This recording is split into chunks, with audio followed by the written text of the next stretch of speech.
Olá, hoje é sexta-feira, dia 8 de maio de 2020 e o nosso estudo devocional sobre as 12 portas de Jerusalém chegou à nona porta. E eu confesso a você, meu querido irmão, minha querida irmã, que a cada dia eu estou mais animado com esse estudo que fazemos no livro de Neemias. E eu continuo aconselhando você a que assista os vídeos anteriores, faça os seus comentários, deixe suas perguntas, e ore para que nós possamos tirar o máximo possível de lições e que possamos aplicar essas lições ao nosso caminhar diário com o nosso Deus. Eu tenho minha Bíblia aberta em Neemias, no capítulo 3, versículo 26, que diz o seguinte: E os servos do templo que habitavam em Ofel repararam até defronte da porta das águas, para o oriente e até a torre alta. Falamos hoje sobre a porta das águas. Na lição de número 6, nós falamos sobre a porta da fonte. E a nossa ênfase naquela lição foi responder a 3 perguntas.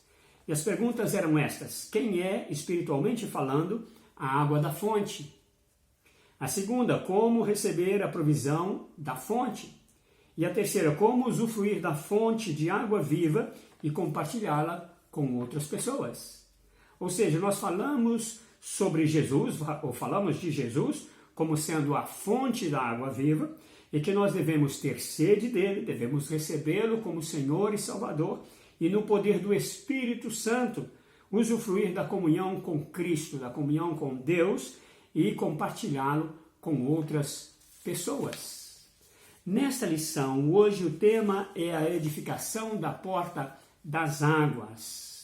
Esta porta, a porta das águas, é a que dava acesso ao suprimento de água para toda a cidade.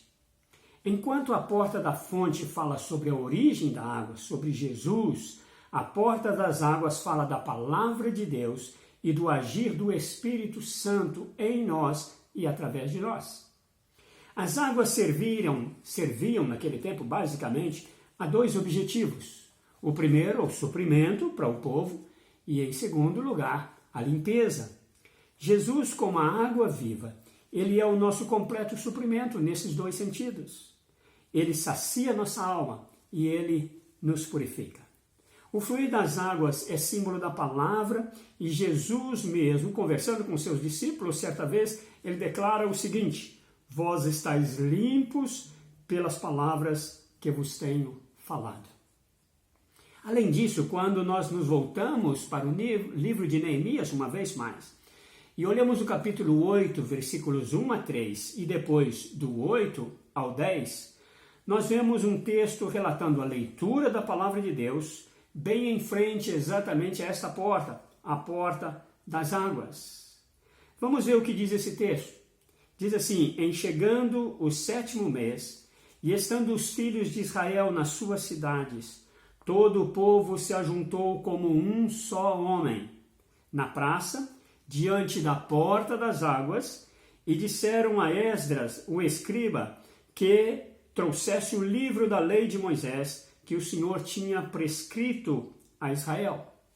Esdras, o sacerdote, trouxe a lei perante a congregação, tanto de homens como de mulheres, e de todos os que eram capazes de entender o que se ouvia. Era o 1º dia do 7º mês. E leu no livro diante da praça que está defronte da porta das águas, desde a alva até o meio-dia, perante homens e mulheres, e os que podiam entender, e todo o povo tinha os ouvidos atentos ao livro da lei. Esta foi uma reunião onde se verificou o poder purificador da palavra de Deus, e a atuação do Espírito Santo convencendo o homem e levando ao arrependimento. Essa é uma reunião que mostra um tremendo avivamento no meio do povo judeu, por ocasião do final da construção dos muros de Jerusalém. Nunca se tinha visto antes, é bom nós frisarmos isso, nunca se tinha visto antes todo o povo se ajuntar como um só homem. Ou seja, houve uma unidade, e esta unidade foi para ouvir a palavra de Deus.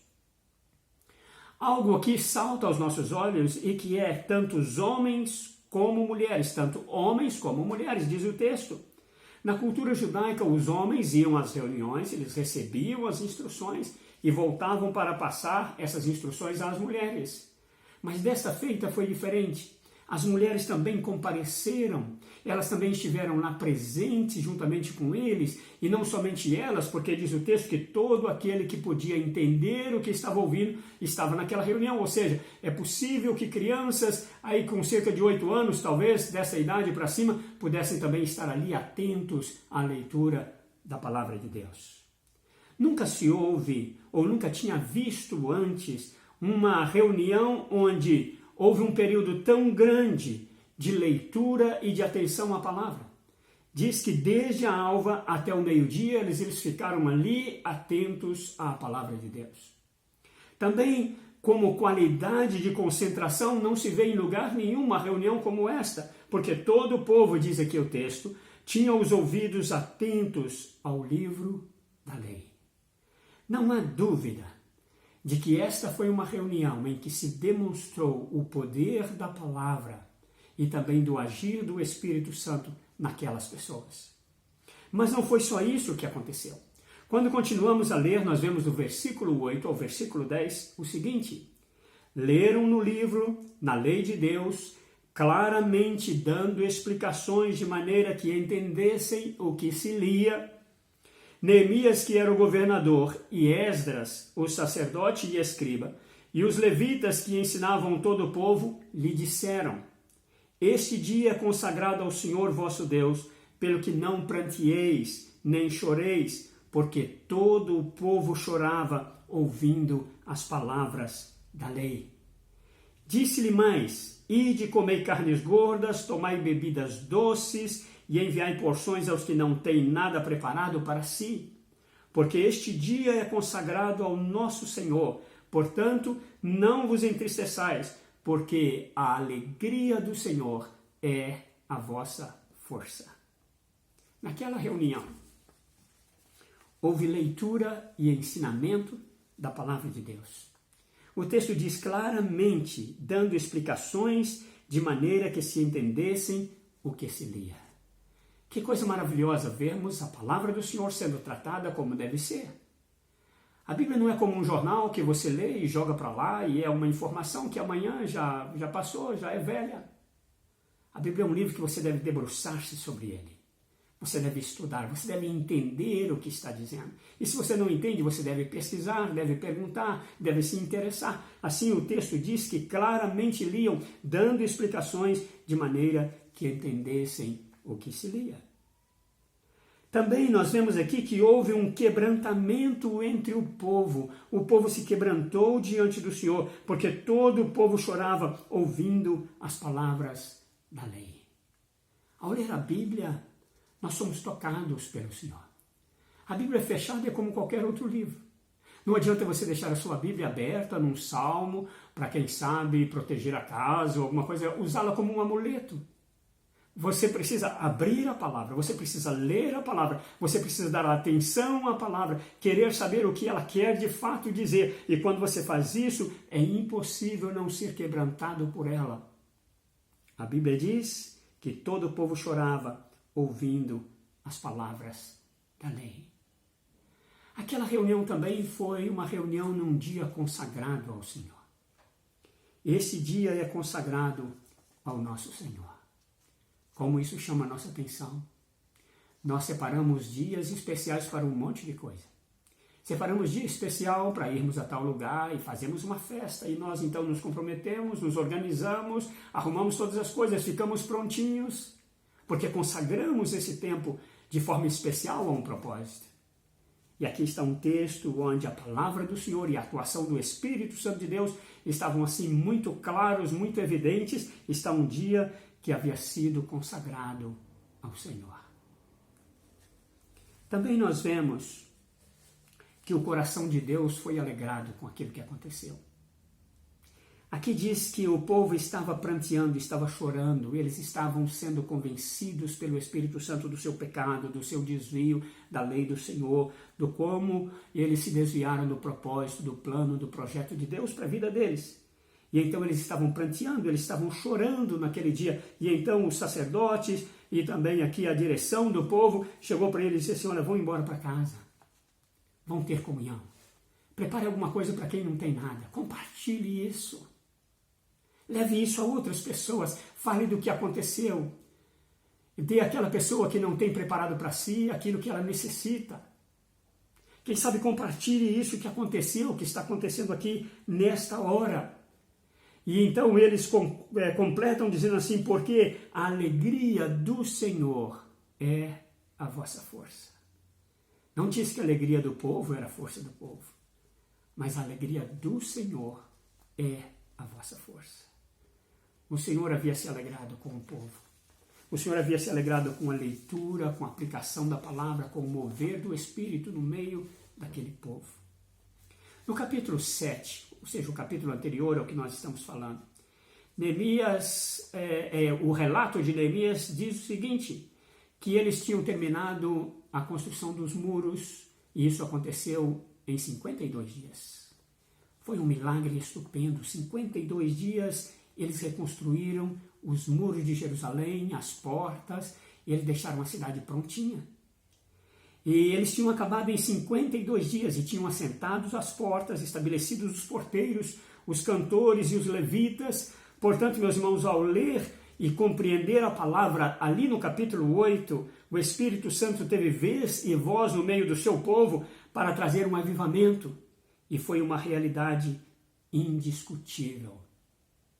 Espiritualmente falando, nós podemos trazer para o nosso campo pessoal, para a nossa vida diária com o Senhor, e podemos dizer que edificar a porta das águas em nossa vida significa dedicar tempo à leitura e conhecimento da palavra de Deus. Como precisamos fazê-lo? Em segundo lugar, significa estar atento aos ensinamentos, dar atenção devida. Voltarmos para a palavra e dizer assim, eu quero me agarrar a essa palavra até eu compreender, até eu saber o que está acontecendo, até eu saber o que ela significa para mim. Precisamos, e o que a porta das águas significa para nós, é quebrantarmos-nos diante da palavra, deixar que ela nos lave, deixar que nos purifique. E nesse período, enquanto estamos ouvindo, enquanto estamos lendo e estudando a palavra do Senhor, deixar que o Espírito Santo de Deus nos convença do pecado e nos chame ao arrependimento e à comunhão com o Pai Celestial. Ao aplicarmos a palavra à nossa vida diária, o que nós precisamos fazer como a parte da edificação da nossa porta das águas, nós precisamos, de fato, nos voltar para esta realidade na nossa vida. Aplicarmos a palavra à nossa realidade diária. Sabe, podemos ouvir a palavra. Nós podemos dar atenção a esta palavra. Nós podemos participar de um certo avivamento de leitura, compreensão, ministrações da palavra. Podemos mesmo nos quebrantar, podemos participar de uma reunião em que choremos, em que haja, digamos assim, níveis extraordinários de emoção. Para nada aproveitará se não aplicarmos essa palavra em nossa vida. Para nada se aproveitará se nós não pudermos compartilhar com os outros que não têm nada preparado o banquete que Deus tem nos dado. Paulo, ele sabendo dessa realidade, da importância da palavra, da autoridade da palavra, ele escrevendo a Timóteo, um jovem pastor que era discípulo seu, na sua segunda carta, no capítulo 3, versículos 16 e 17, ele diz assim, toda a escritura é inspirada por Deus e útil para o ensino, para a repreensão, para a correção, para a educação na justiça, a fim de que o homem de Deus seja perfeito e perfeitamente habilitado para toda boa obra. Nós vamos terminar esta lição. Nós chegamos ao final e nós precisamos fazer algumas perguntas. Eu gosto de fazer perguntas porque as melhores perguntas produzem as melhores respostas. Uma das coisas que precisamos aprender a fazer como filhos de Deus é fazer perguntas. Quando éramos crianças, nós fazíamos perguntas em cima de perguntas, e como aprendemos? Aprendemos como nunca mais em nossa vida. E então é importante fazermos perguntas. A primeira é, como está a edificação da porta das águas em nossa vida? na sua vida e na minha. Que valor nós damos à leitura e ao estudo da palavra de Deus diariamente? Nos quebrantamos diante dela? É uma outra pergunta. Outra pergunta é que importância damos à atuação do Espírito Santo em nossa vida, nos convencendo de pecados e nos dirigindo ao arrependimento. Que valor nós damos a esta atuação do Espírito na nossa vida? E para terminar, eu quero dizer para você, quando nós nos aproximamos do Senhor e lemos a sua palavra, nós somos lavados, nós somos tocados, nós somos curados. A palavra do Senhor diz que Deus enviou a sua palavra e curou o povo. Especialmente neste tempo em que estamos vivendo, neste tempo de pandemia, neste tempo de incertezas, de dificuldades, como precisamos nos lavar pela palavra do Senhor. Tire um tempo, deixe de estar envolvido com outras coisas, deixe de estar envolvido com coisas que vão ficar por aqui. Edifique a sua alma. A sua alma é a única coisa que você vai levar consigo para o céu. A sua alma é a única coisa que você vai apresentar a Deus. Quem você de fato é, a pessoa que você é. Então, edifique-se através da leitura, do estudo da palavra e da abertura da sua vida e do seu coração para que o Espírito Santo trabalhe em você e através de você para a glória de Deus. Amém. Vamos orar. Pai, te louvamos pela tua graça. É tão bom podermos nos debruçar sobre a tua palavra e, ó Deus, descobrir o que ela diz a cada um de nós. É tão importante deixarmos-nos lavar pela tua palavra. É tão importante nos animarmos diante do Senhor e aplicarmos esta palavra à nossa vida cotidiana. Obrigado, Senhor, por esta oportunidade, pelo abrir da tua palavra. Obrigado pela vida, Senhor, que está assistindo neste momento. Que o Senhor toque, que o Senhor abençoe, que o Senhor, ó Deus, possa trazer uma edificação especial a este coração, um entendimento, Senhor, e traga, Pai amor, um renovar do Senhor. Traga um avivamento, um despertar espiritual sobre esta vida, para a glória do nome do Senhor, em nome de Jesus. Amém.